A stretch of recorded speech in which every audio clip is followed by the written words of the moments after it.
For the most part, all of the big-name console developers have tried their hand at giving the everyday Joe a fun and approachable new way to make their own games. Sony and Media Molecule released Dreams last year, and it was pretty successful. Microsoft dropped Project Spark back in 2014, and beyond a subpar Conker's Bad Fur Day game that was sort of released as DLC, I didn't really hear much about it. Nintendo released a couple of games that gave us the keys to make our own 2D Mario levels, and even snuck some impressive game creation tools within the Nintendo Labo series of kits. Then just a few weeks ago, Nintendo announced Game Builder Garage, a new standalone game that's looking to get aspiring designers and programmers feet wet. Game Builder Garage appears to use a bit of the framework that helped shape the creation tools we saw with the Toy-Con Garage in the Labo series. But from the preview we sat in on last week with Nintendo, it appears to offer more possibilities than we could have ever imagined.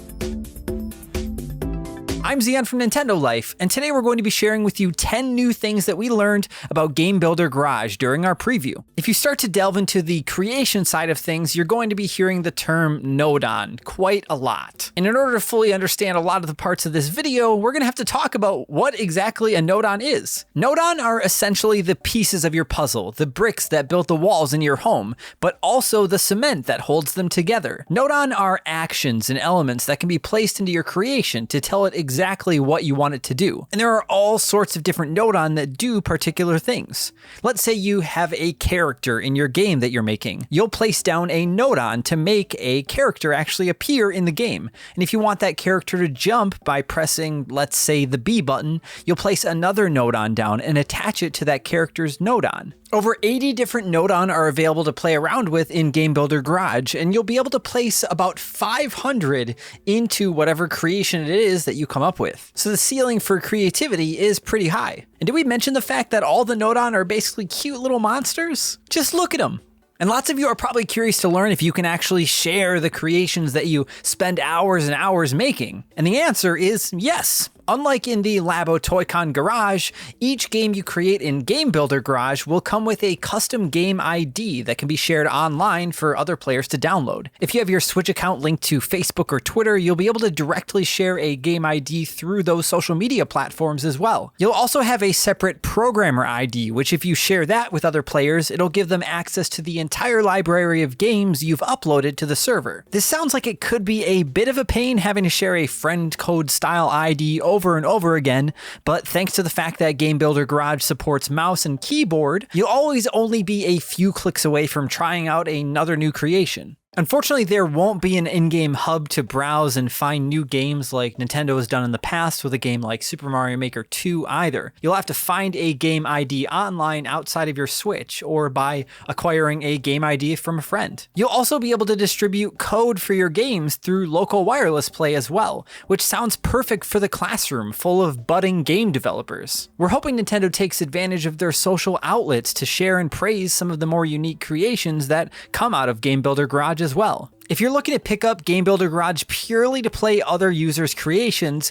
be aware that you'll have to play through a tiny bit of the game's lessons before you're granted access to user-generated content in the free programming mode, but you actually won't have to make your own game. Nintendo said it'll only take a couple of minutes before you have the download feature unlocked. However, they strongly recommend you spend some time with the lessons, as it will give you the benefit of learning how to modify other players' games and eventually build your own. You don't want to deny yourself of becoming the next Miyamoto, do you? You'd be surprised how many game designers and animators got their start in things like something as simple as Newgrounds. Now, anyone expecting a music creator on the level of Mario Paint may be a bit disappointed, as there isn't an in-depth music creator on offer, but the game features a large number of music tracks that are selectable with a background music node-on. You can only have one of these particular node-on active at any given time, but this node-on can have multiple audio layers playing at once, and you can raise and lower the speed of the overall track as well. It's difficult to tell how much we'll actually be able to manipulate the music, but we imagine players will find plenty of ways to create their own in-game music outside of the BGM node-on, as there is also a sound effect node-on. And this can play one of the many in-game sound effects whenever you'd like it to. Multiple of these sound node-on can be placed throughout your creation as well, and their speed and pitch can be adjusted too. Theoretically, a player could create music with them in a similar manner to how players have created music box style levels in Super Mario Maker. Now, if you're like me and you've never really gotten into creating games with any of the software that's ever been released in the past, even Mario Maker, I've never really dabbled with much, you'll be happy to hear that Game Builder Garage is very much geared towards the player that knows nothing about building their own games. As long as you can read and have an appetite for creativity, you'll be in luck. Game creation can sound pretty daunting, but the game comes packed with a load of lesson plans to help show you the ropes as well. There are 3 full lesson plans contained within Game Builder Garage, and each of these will teach you about different Nodon, give you examples on how to use them, then test your knowledge periodically throughout each of the courses. Each lesson is themed around how to build a certain kind of game, one of which is a side-scrolling shooter, and another is a multiplayer game of tag that almost looks like Smash Bros. In total, Nintendo says you can expect to spend around 8 to 10 hours to complete the entirety of the game's lessons, but you can go back and give yourself a refresher whenever needed as well. Now, not every Nodon will be fully utilized and explained within the game's lessons, but there is an in-game encyclopedia known as the Nodopedia that will give you info on how each of the Nodon functions. So it'll be up to you and the community to figure out how and where to incorporate some of them into your games. Nintendo has also stated that there are no plans at this time of releasing extra downloadable add-ons for Game Builder Garage.